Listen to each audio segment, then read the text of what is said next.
UFOs, monsters, mysteries. You're listening to Talking Weird. And now, from a cabin deep in the Northwoods, your hosts, Dr. Dean Bertram and Jenn Durrell.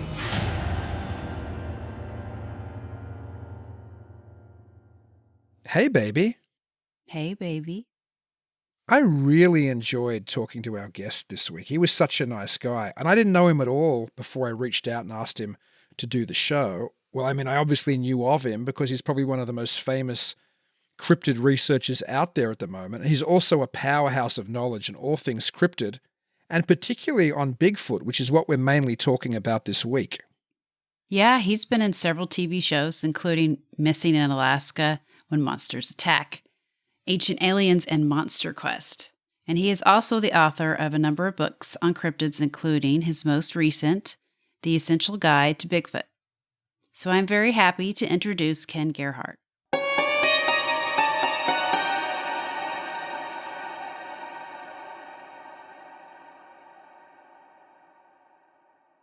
We had Lyle Blackburn on the show a month or two back, and he was a great guest. So I couldn't help but chuckle when I was reading The Essential Guide to Bigfoot, your most recent book, and you make the passing joke about Lyle and you being doppelgangers. I've got to be honest, I thought that myself in the past. Yeah, it's been confusing. Well, it was, at least at the beginning. But the term I always use, because I'm a big zoology fan, is convergent evolution, which is essentially we just arrived kind of at the same look and a lot of the same interests. But we've talked about that, and our birthdays are close together, and we kind of had similar influences growing up, similar childhoods. So those similar influences resulted in a similar product, I guess. But we're very different personality-wise in a lot of ways. Lyle is an outstanding journalist. That's kind of how he approaches his research as a hard-hitting journalist and leaves no stone unturned. And, I tend to lean more on the scientific side. That kind of interests me. I'm a little bit more of a nerd when it comes to that kind of stuff. Mm-hmm. So, but we enjoy working together from time to time as well. So. Yeah, you've worked on a couple projects, right? Could you tell us about one or two of those, maybe? Yeah, well, the main thing was Lyle and I were in consideration for maybe doing a TV series together at one point, and it kind of fell through. So we said, well, let's just see if we can put something together ourselves. So we were very fortunate to find like a really top network TV cameraman, editor guy to kind of produce everything for us. And we did basically a pilot, a documentary for a potential series where he and I teamed up together. And it's completely unscripted, very natural. It's, we go to investigate various cryptids and strange creatures around the country.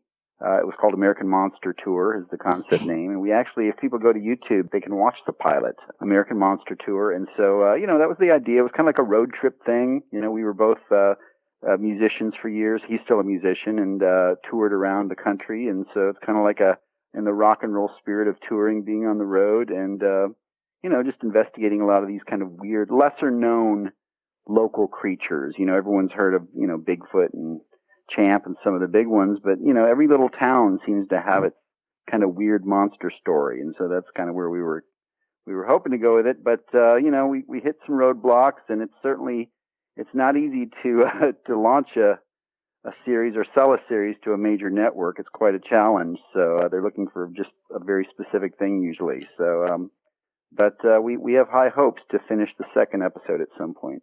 So we'll see how it goes from there, step by step. But we're both so busy. I mean, he's got a gazillion projects, and I'm always busy with several as well. So it's tough.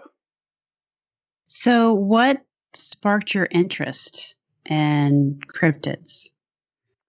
Well, it's been a lifelong passion of mine, really. It started when I was about 8 or 9 years old.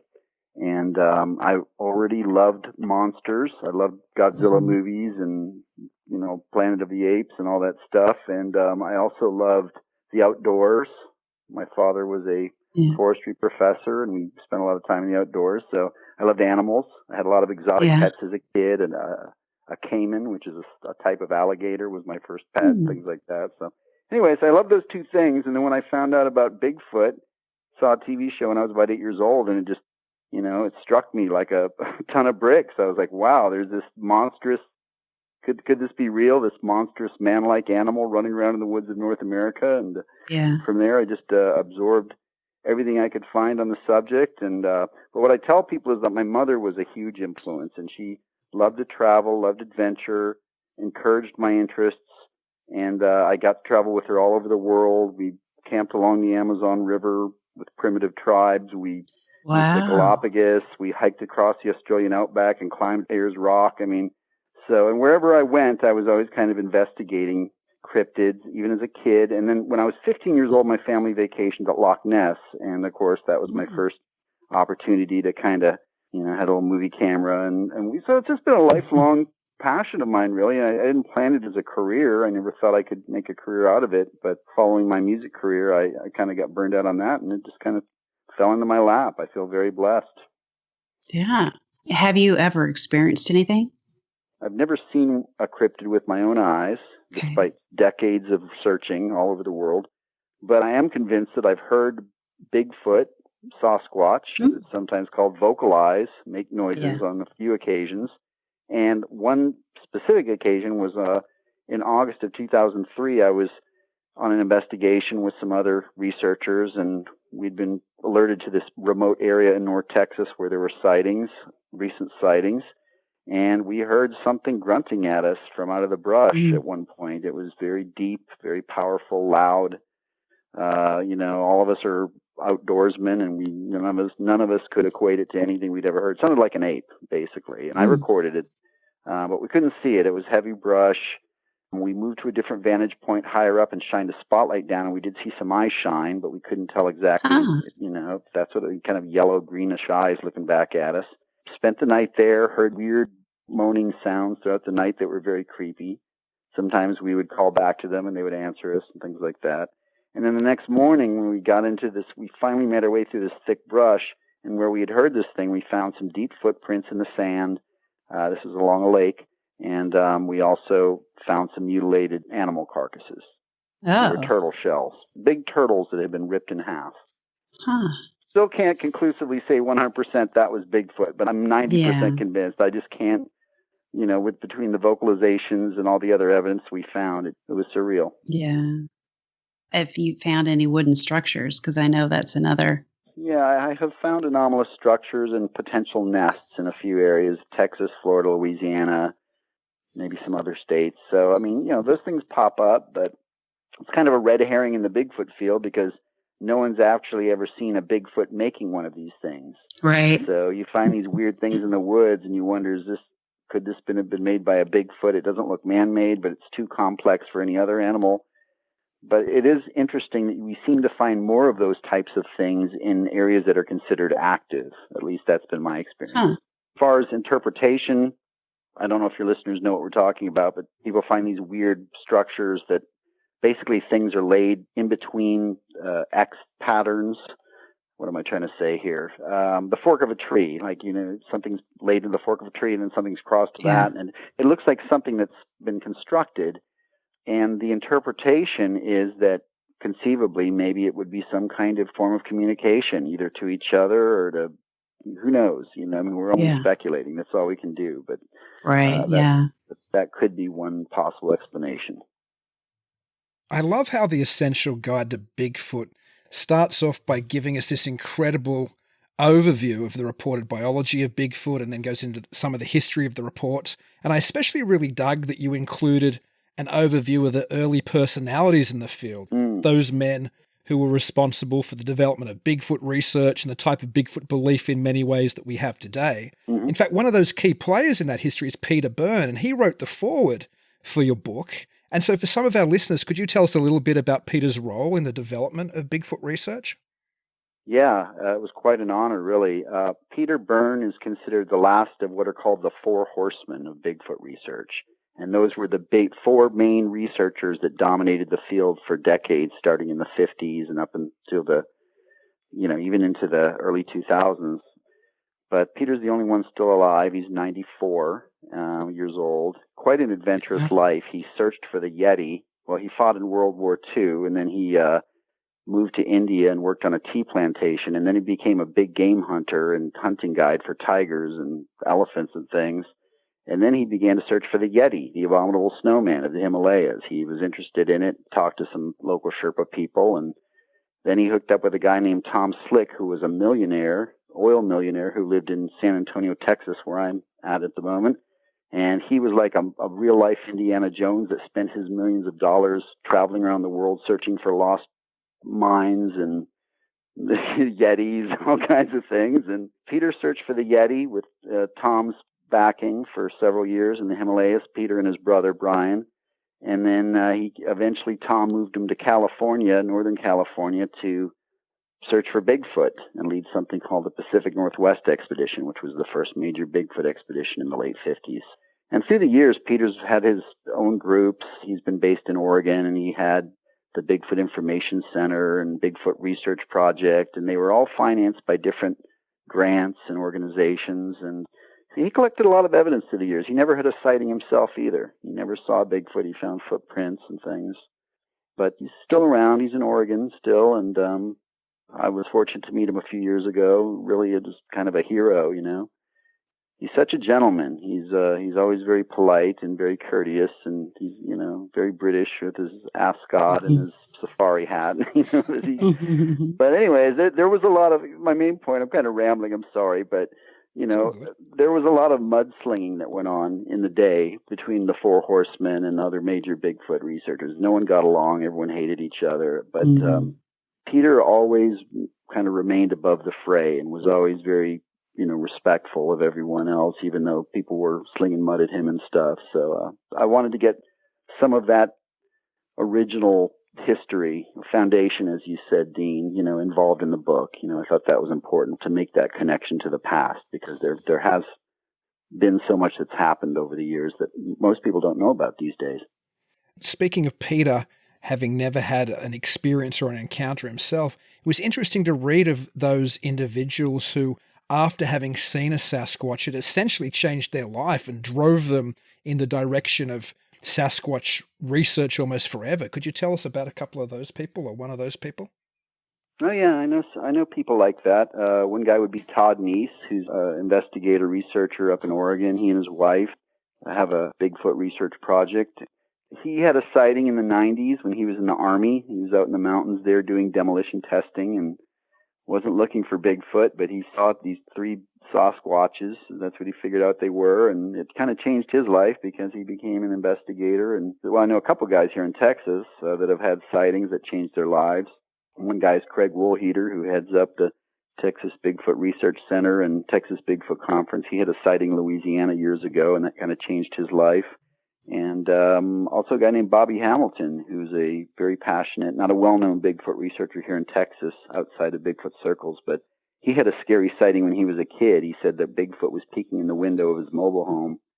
He lived in a wooded area, and it seemed to him like it was trying to get him to come outside, so it really scared the heck out of him. And he never told anyone in his family until years later, when his brother brought it up and said, I never told you this, but there was a Bigfoot peeking in the window at me one night. So it had happened to both of them at separate times, and they had other things happening around their property, livestock killed and things that were pretty unnerving. But anyways, so he was such a passionate Bigfoot researcher and so freaked out that when I used to go along with him on investigations, he had these huge guns in his car. He had like some kind of like 357 Weatherby, which is like an elephant rifle, and then he had like a 455 Ford Casull, which is like a grizzly bear gun, and I mean, he was like really.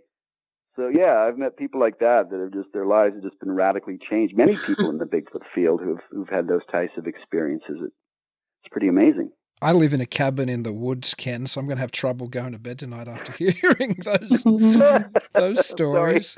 But I hadn't heard of some of those stories, and some of those are in the book. And in fact, there's a lot of reports in the book that frankly I'd never heard of or read, which was great because it's always fantastic to hear and read encounters that you're unaware of. But what I particularly enjoyed were some of the smaller hairy hominids or dwarfs or little feet, and I'd hardly heard of any of those. Now, one or two I have, but can you tell us a little bit about South Africa's, and I might mispronounce this, so correct me if I do, Tokolosh, I think, and also there was a discovery there near where these small hominids are seen, which might be an ancient burial chamber for little prehistoric hominids in that area as well. So I'd love for you to tell our listeners a little bit about that.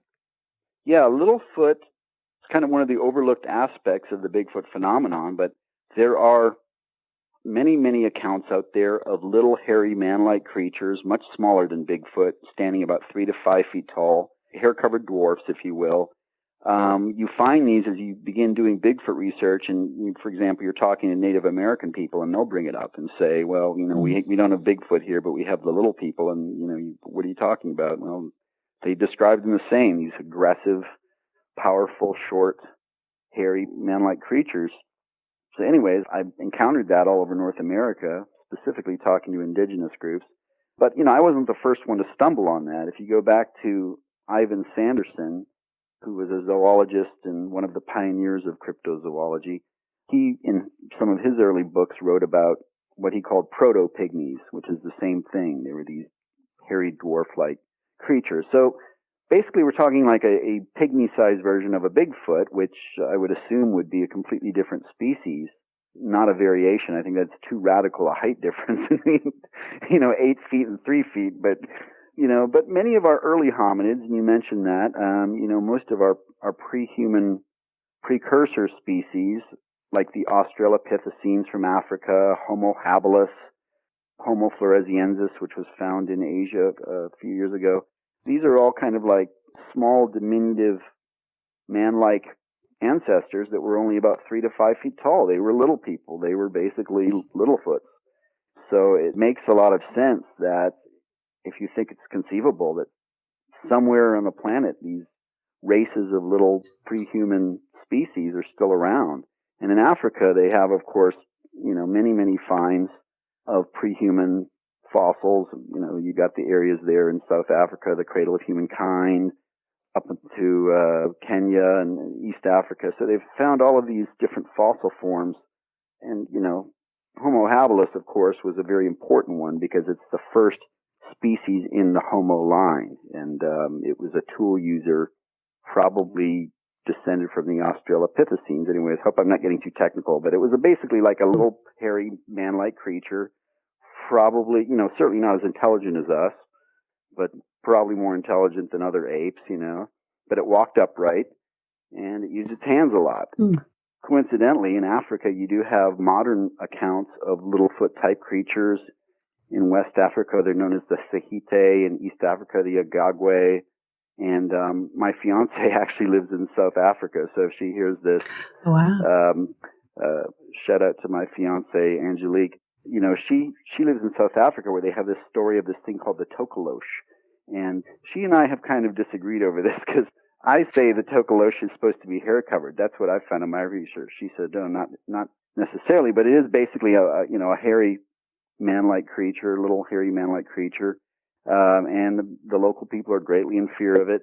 They're very superstitious there in that nation, so they tend to adorn the tokolosh with some kind of spiritual or magical attribute. It's almost like a kind of an evil spirit type thing as well as being a physical creature. So, but you find that with a lot of the Littlefoot legends around the world. They're often associated with different magical properties, but I don't necessarily see that as being kind of a paranormal angle. I see it more as, just kind of interpretation, folklore and culture and, the notion of a small race of hair-covered man-like creatures living just beyond the edge of the woods. I mean, you could see how different cultures around the world would interpret that as being something almost supernatural. It's so bizarre and so far out there that they might consider them to be somewhat magical.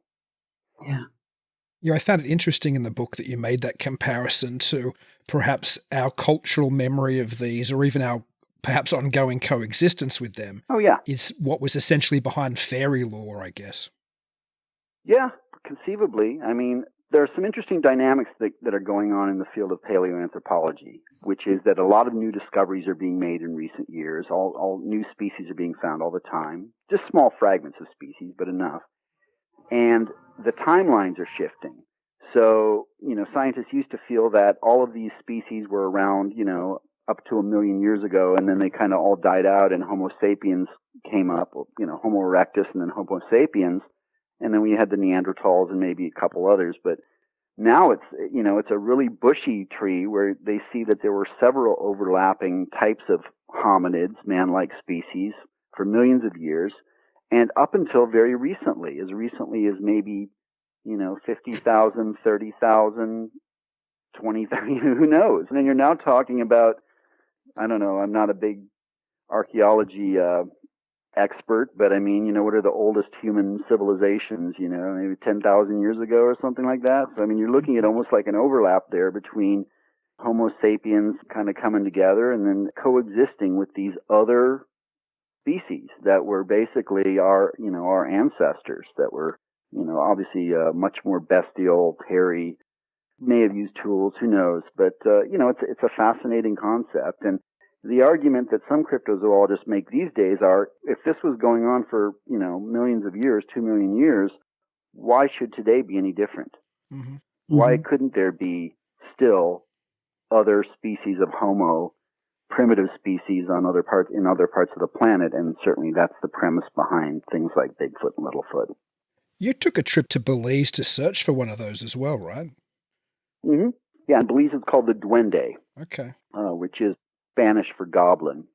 And again, the Duende, the local people in Belize kind of view the Duende as kind of like a fairy, he carries a little machete, he's got a sombrero and a long beard, very much like a gnome. So there might be a cultural influence there that came over from Europe, because Belize, of course, was British Honduras for many years, and there's also a lot of Spanish influence there. But we went to an area in 2004 and 2006, 2 different expeditions. We went to an area called the Pine Ridge up in the Maya Mountains of Belize, where accounts of the Duende were prevalent. And in fact, Ivan Sanderson, who I mentioned earlier, had written about how he had lived in Belize, British Honduras at that time, for many years, and had spoken to forestry officers who claimed to have seen these Duende and described them as 3 to 5 feet tall, covered in hair, red hair, very powerfully built, but very short, and having ancient human-like faces. They were seen on the edge of the forest and stuff. So that's kind of why we went up there, and we found some interesting footprints, but unfortunately a little bit ambiguous in terms of, human-shaped and much smaller, and one in particular had a very pointy heel, which is one of the characteristics of the Duende that's been described. So, but yeah, I've investigated them in Belize and Central America. I've investigated them in Alaska, where they have a number of names up there, Littlefoot creatures, and some other places as well. So the legends, the stories are fairly prevalent. I want to get to your missing in Alaska experiences in a minute as well, but while we're still, I guess, in the broader Bigfoot world, it's always puzzled me, and it's something you mention a number of times in the book, and I'd love to hear your take on it, because I don't know if you really come to an ultimate conclusion or not in the book, which is good. You just put it out there for people to make, I suppose, their own judgment on. There's a number of reports in there. There's one in, I think, the suburbs of San Antonio, where somebody sees a Bigfoot creature in their backyard. There's something in the Palmetto State Park in Luling, Texas, which is only 270 acres, which might sound a lot to somebody from the city, but 270 acres of woodlands isn't very much at all. That's true, yeah. And there's a couple of encounters in Oklahoma, I think you mentioned, and you make a point of saying this area is just wide open pastures with very few trees, and you say it's somewhere you wouldn't expect to find a Sasquatch. How do you take those kind of reports, which they seem like legitimate accounts, but then it's like, how was a Sasquatch surviving in that area? Yeah, well, you made some good points, and I sort of pride myself on approaching the mystery from a very grounded and pragmatic point of view. So if a red herring comes up, it's certainly something that has to be addressed.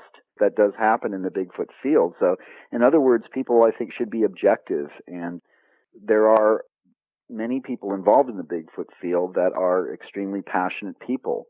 And I don't say this to be disrespectful, but sometimes the passion kind of overrides everything else, and they're not as objective about how they see evidence. everything is a Bigfoot, and Bigfoot is everywhere. And I know some people like that I've come across. But if we presume that Bigfoot is really out there, then you have to be able to solve various biological problems, check those boxes. It's a large animal. There has to be a certain population for them to have a viable breeding, and genetic diversity. There has to be enough food supply. And so, you have to look at all these things. And obviously, if Bigfoot is trying to avoid being found, which I write about in the book, that I think that's one of their main adaptations is avoiding humans, then it wouldn't make sense that you would find them in an area where there's not a lot of forest or places for them to hide, that they would be more exposed and more vulnerable, it would seem like many animals, So I don't know how to quite explain how there are sightings of Bigfoot near urban areas. They're not as common as, out in the wilderness. That's where most people encounter them, but they do happen.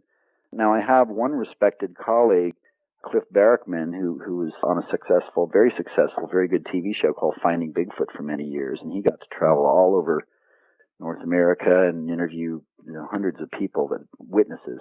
And that's one of his conclusions, is he became really surprised at how, because he was very convinced by a lot of this testimony that he heard, that how near to human habitations these things come on occasion, or places that have higher population density than you would expect. And we can't really explain that other than saying that for whatever reason they may be extremely curious about us from time to time, or we're simply, they're very nomadic and they're moving around a lot, and so occasionally, for whatever reason, they may fringe across an urban area or a suburban area or somewhere they would be totally unexpected.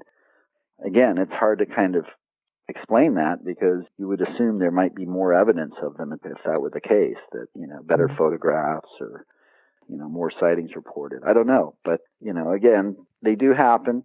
And I've interviewed eyewitnesses who lived in areas where you wouldn't expect there to be a Bigfoot, but these people are convinced. They're very credible, and they're convinced that they've encountered these creatures. So, have you ever encountered any sightings that have shape-shifting animals? Yeah. Yeah, actually, I have. There's a clarification I always have to make. I'm sorry to laugh, but it's just kind of like, it is kind of the whole topic can be weird that, somebody that, out in the general public.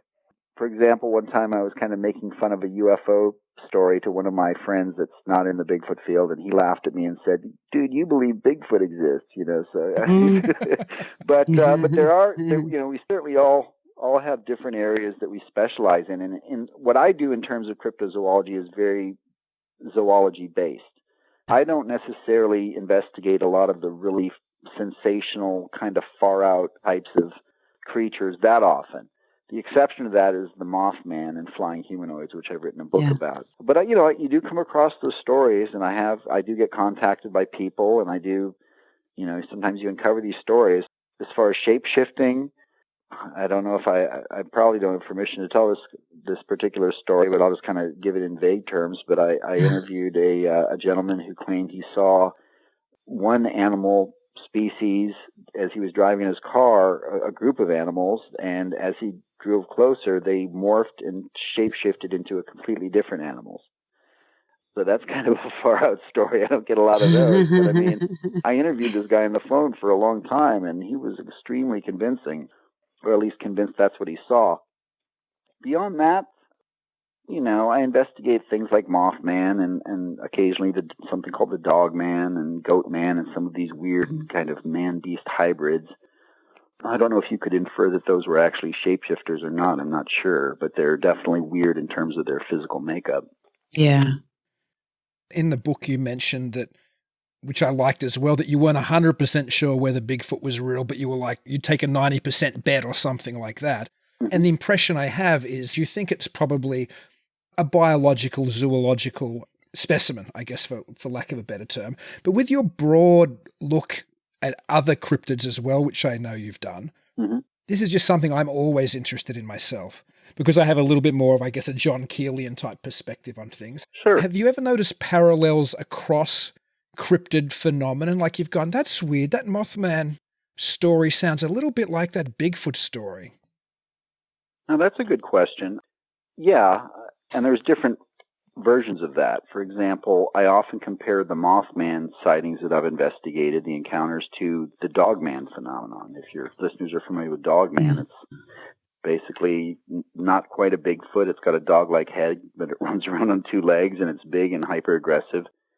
but it seems to be more like Mothman than Bigfoot in terms of having more of a supernatural aspect to it.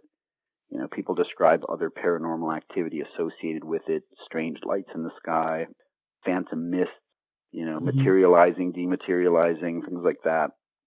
So, you know, there's some similarities there. But in terms of Bigfoot, there are similarities with cryptids that you wouldn't expect.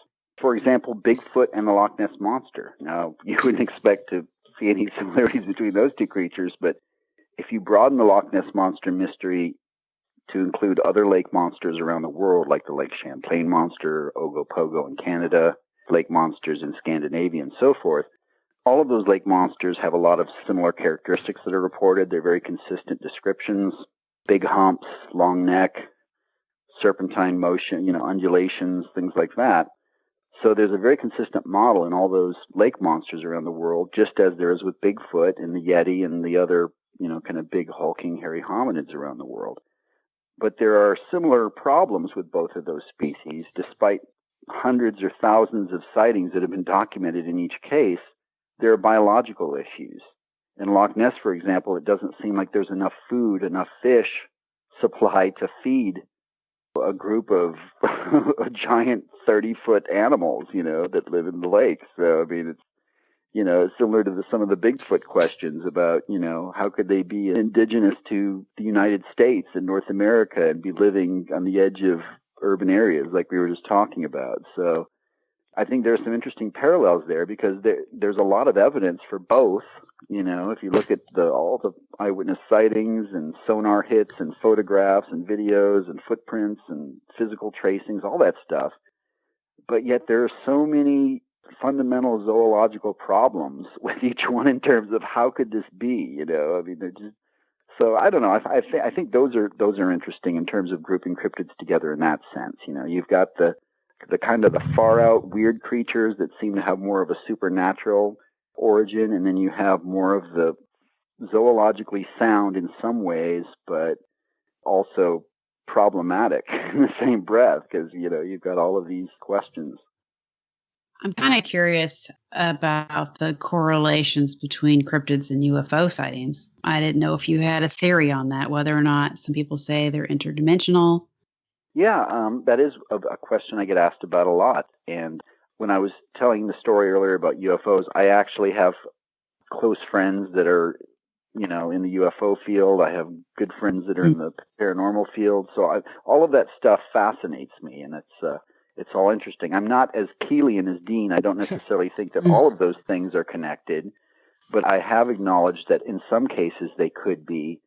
Now, in terms of Bigfoot and UFOs, you know, people ask me that a lot, but what I find interesting is that generally the people that are asking me that are people that are either in the UFO field or paranormal researchers. Yeah. And so they have more of a Keelian view or a broader view of, you know, unexplained phenomena, that there could be they're looking for those connections, which is interesting.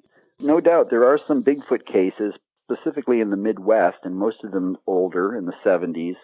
There were a lot of those, but they still can happen from time to time where you have the Bigfoot UFO connection. A UFO is seen and then a Bigfoot is sighted the same day or in the same area, things like that.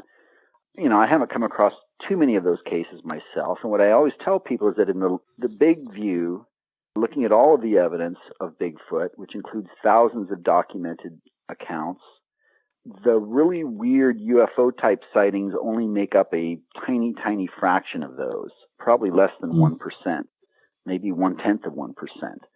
So, you know, I think even though those sightings are very interesting and weird, and everybody, let's face it, everyone loves those really weird sightings, you know, the Bigfoot and the UFO together, boy, that's really far out.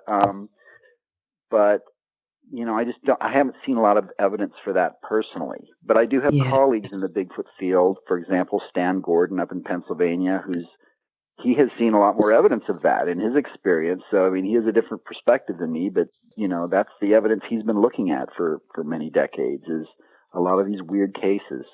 So no, I don't think Bigfoot is interdimensional. I think it's flesh and blood. Now, I do think it's possible, as I said, perhaps there is some type of phenomenon, supernatural or ultra-terrestrial in nature, that when it manifests looks like a Bigfoot. But, you know, for whatever reason, it wants to manifest in that way and have a certain type of reaction from whoever's experiencing that. But, these are all pretty far out cosmic theories anyway. Yeah, So, yeah. who knows? And, there's also theories about thought projections. And I don't know if you guys are familiar with those. Like a tulpa or something, right? Yeah, we're creating those, Yeah. So you seeing Bigfoot, and it's really there, but you've somehow created that kind of like a hologram from the dark recesses of your mind. I mean, pretty mind-blowing to think about, but who knows? Maybe we do have that capability to project something into our reality momentarily. Yeah. It's a glitch in the matrix, maybe. I enjoyed Missing in Alaska, by the way, and it's a terrifying show on many levels. Just even the introduction talking about the startling number of disappearances in that state, particularly in the area known as the Alaska Triangle. And in that show, you investigate all kinds of disappearances, and obviously various disappearances are attached to a potentially different anomalous phenomenon. Was there one disappearance or a set of disappearances that you found particularly creepy or unsettling that you looked at during that show? And if so, though, what do you think was behind that disappearance? Wow. Well, actually, we did explore a lot of different topics in relation to the disappearances, and most of them were cryptids or legendary creatures, because there seem to be a lot of those legends in Alaska, and all of the creatures described are usually pretty scary, giant wolves and, lake monsters and things like that. But I think the creepiest one for me, personally, was the one about HAARP, which is the former military installation up there that was basically beaming, sound waves into the atmosphere to experiment and see if they could, who knows what they were trying to do, control the weather. I mean, people have different theories, but one of the theories we explored on the show is that they were basically trying to use electromagnetic energy to take over people's minds or render them into zombies, because, and guys, I'm not a big conspiracy theorist. I always tell people that up front, that's not one of my things necessarily, but it's a pretty diabolical thing that, and, we did interview people up there, specifically a doctor who had written books on the subject. And yes, evidently there are ways that you can disrupt human brain waves, with certain frequencies and energies bouncing back from the ionosphere. So, I mean, it's pretty far out stuff, but I mean, it's scary too that there might be, entities out there, military or otherwise, that are kind of trying to develop those as weapons, essentially, to see if they could, certainly not to use on the population. That's not what I'm inferring, but still, there were people that had disappeared and in some of those areas where these experiments had been based, and, wandered off into the wilderness, and some were described as being in a zombie-like state. It's been a few years, so I don't remember all the specific details, but we actually visited, if you remember the episode, we visited the HAARP installation and flew a drone, which I was sure we were going to get arrested by a bunch of military police. But I actually got kind of freaked out and sick myself. And I looking back, I don't know if it was psychosomatic, but I was feeling really nauseous and disoriented. And, maybe I psyched myself out because it was just so far out of my comfort zone. But that was a really weird episode and weird experience to learn about, some of those types of things. So. And while we're on disappearances and on Missing in Alaska, you mentioned the hairy gnomes or whatever they're called. And I think there's an episode about the hairy man taking people. Have you been aware of other cases outside of Alaska of hominids being linked to disappearances?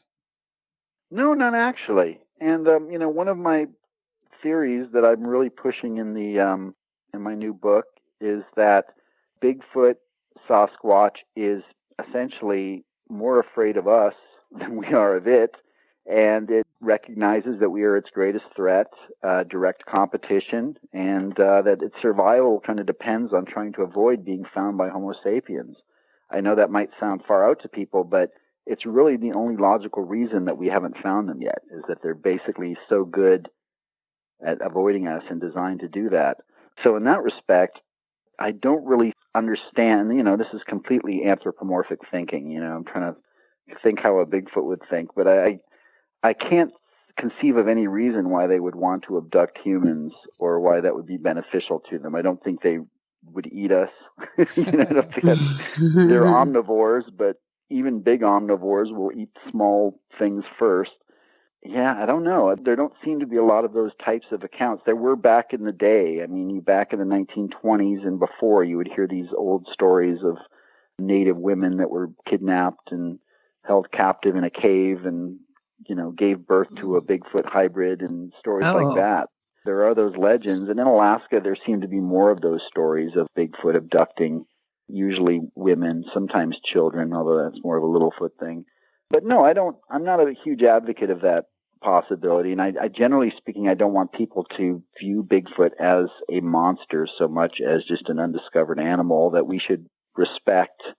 And of course, like any animal, there could be danger conceivably if you get it in a bad spot, surprise it or whatever. But generally speaking, no, I don't think they're aggressive.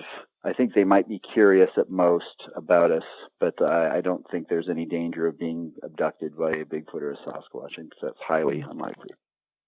I guess on the other side of the coin, then, and you mentioned, I think, some of them in the book. I know you mentioned, I believe, that you actually saw the Minnesota Iceman, which would have been fantastic. But are there reports of humans killing Sasquatches? And certainly there's a number of them. But are there any that ring really true to you that actually may have happened? That's a good question. I do write about that in the book. There are many accounts of Bigfoots being supposedly shot or killed by humans. It's just mind-boggling that if that were the case, that we wouldn't have at least one carcass that was somehow documented, photographed, or something. So that's the problem. And most of those stories are honestly very sensational. When people kill a Bigfoot, they don't just shoot it with one bullet. They have to riddle it with 1,000 bullets, or something. I'm exaggerating a bit. But the one kind of interesting story, and this is an older story from the 60s, was of two young girls who claimed that they walked past basically part of a Bigfoot body that was just naturally decomposing on the ground. Huh. It strikes me that is the way that Bigfoot hopefully will be discovered, is that, it won't be by someone getting an amazing photograph or, God forbid, shooting one, but somebody is just going to be out hiking in the woods and just walk across the remains of one that had died of natural causes. I think that could happen. Even though we know there are certain animals we don't run across in the woods too often when they've died, like bears and things, but still it does happen on occasion, and you think that at some point that might happen. So that particular story, which was investigated by some of the original Four Horsemen researchers like John Green, he thought it was a very credible story. The two girls corroborated the accounts. At the time they saw it, they didn't really know what it was. They thought it was like a dead ape or something. Obviously they're two young girls. They're not going to, this was back in the 60s, they didn't have a camera and they weren't going to drag it or touch it or do anything with it. So they just kind of, walked past it, talked about it later. So I think that was kind of a very compelling story. And talking about physical evidence, in the Essential Guide to Bigfoot, I liked your very objective coverage of the use of DNA testing of potential Sasquatch hair, which so far, that testing, and you can correct me if I'm wrong, Ken, it hasn't really found anything that can't be attributed to humans or to known animal species. And I'm sure this technology will continue to be used to test samples in the future. Mm-hmm. But what other techniques and tests do you find, or do you think are useful for identifying potential physical evidence of any kind from a Sasquatch? Well, that's a great question. Sadly, I'm kind of souring on photographic evidence lately because it just seems like there are just so many. The vast majority of so-called Bigfoot photos and videos you see online are obviously fabricated, and that's a big thing now. A lot of hoaxing and just a lot of fabrication for clickbait or whatever. And I think even if someone got a really convincing photograph of a Bigfoot or a Sasquatch, the argument, of course, would be, well, that was too easy for you to fake. You got all the great technology now with Photoshop and video editing and stuff. So, I think photographic evidence is becoming less and less viable. Physical remains have always been kind of the golden ticket. We've always hoped that someone would find a skull, a bone, something, like that scientists would have to accept 100% on examination that this is it. It can't be anything else but a Bigfoot. But I think there are technologies. eDNA is a really amazing thing. eDNA is a methodology where scientists can collect essentially air samples, soil samples, water samples, and then they can filter out all of the biological material in there, and then they can map it, and they can actually see every species or identify every species that's been in contact with that body of water or with that particular spot. Now, the problems with that are that DNA identification is done via GenBank databases where you don't have a Bigfoot DNA sample yet. You have every other species on the planet but that, right? So what is a Bigfoot DNA sample going to look like? Is it going to be closer to human, closer to ape? So there are still some issues to be worked out, but I think eDNA is a really amazing technology that I think could prove Bigfoot exists. There are allegations of Bigfoot DNA, but those have not panned out. I think the drone technology is interesting. It's too bad they're so noisy, but I've seen some pretty amazing aerial shots of areas that would be very difficult to go on foot. And that could be a technology where you could potentially surprise a Bigfoot that was walking around, not expecting something to fly over his head, but they're so darn loud. That's the only problem, I think. So, but, I always encourage Bigfoot researchers to put more of an emphasis on trying to find physical evidence, collect things that might have DNA, hair samples, droppings. I'm surprised that more people don't bring in Bigfoot scat. Seems like they're large animals. They've got to be leaving scat around. So, it's frustrating being in the Bigfoot field because in some ways it feels like we've been going in circles for a while now, but there's some progress that's being made slowly here and there. I am curious to know if you have a mentor or someone that you admire that's in the field. That's a great question. Too many. If you're talking about mentors that are still alive, or are you talking about... Just in general, they don't have to be. Gosh, well, 2 cryptozoologists who I never had the distinct honor of meeting passed away before I was really finding myself in the field were Dr. Grover Krantz, who was a physical anthropologist from Washington State University, and he was the first scientist starting in the late 60s, early 70s to really stick his neck out and say that there was evidence that Bigfoot did exist. And a lot of people thought he was kooky, but he was a pretty brilliant guy and figured out a lot of things in terms of the Bigfoot footprints, the morphology, and a lot of important findings back in the day. And also a guy named Roy Mackal, Dr. Roy Mackal, who was a biochemist from the University of Chicago. And similar to Krantz, he got involved in investigating the Loch Ness Monster starting in the 1960s, and then he led an expedition to Africa to search for living dinosaurs in the jungle of the Congo, the Mokele Mbembe, and I purchased some of his books from his estate recently. That was a really cool for me because I have some of his handwritten notes in some of these books. But these were really brilliant guys, very academic, very scientific, but scientific in a way that they were open-minded enough to pursue these really controversial topics like Bigfoot and the Loch Ness Monster, which the vast majority of scientists are not willing to do. Well, Ken, thanks for coming on the show. It was fantastic chatting to you. You were just a wonderful guest. Well, thank you so much for having me, guys. It was definitely an honor and a pleasure to be here with you tonight.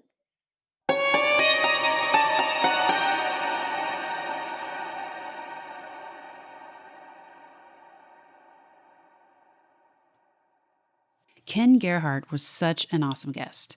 I really enjoyed chatting with him about his adventures and learning more about his investigative reports on all things cryptid. If you are interested in reading his latest book, The Essential Guide to Bigfoot, you will be able to find copies on Amazon.com. You can also visit Ken's official website at kengerhard.com. If you are interested in following Ken on Facebook, you can like Ken's page at Ken Gerhard Cryptozoologist.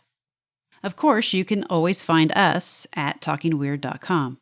If you haven't already, please like the show on Facebook and Instagram at Talking Weird Podcast. Make sure you never miss an episode by subscribing to Talking Weird. We're available on most podcast platforms and YouTube. And if you enjoyed the show, please leave us a review. We would really appreciate it. Next week, Glenn Steckling, the director of the George Adamski Foundation, will be joining us to talk about the life and the legacy of the first and the most influential flying saucer contactee, as well as UFO disinformation and Glenn's own encounters. Until then, stay safe and keep it weird.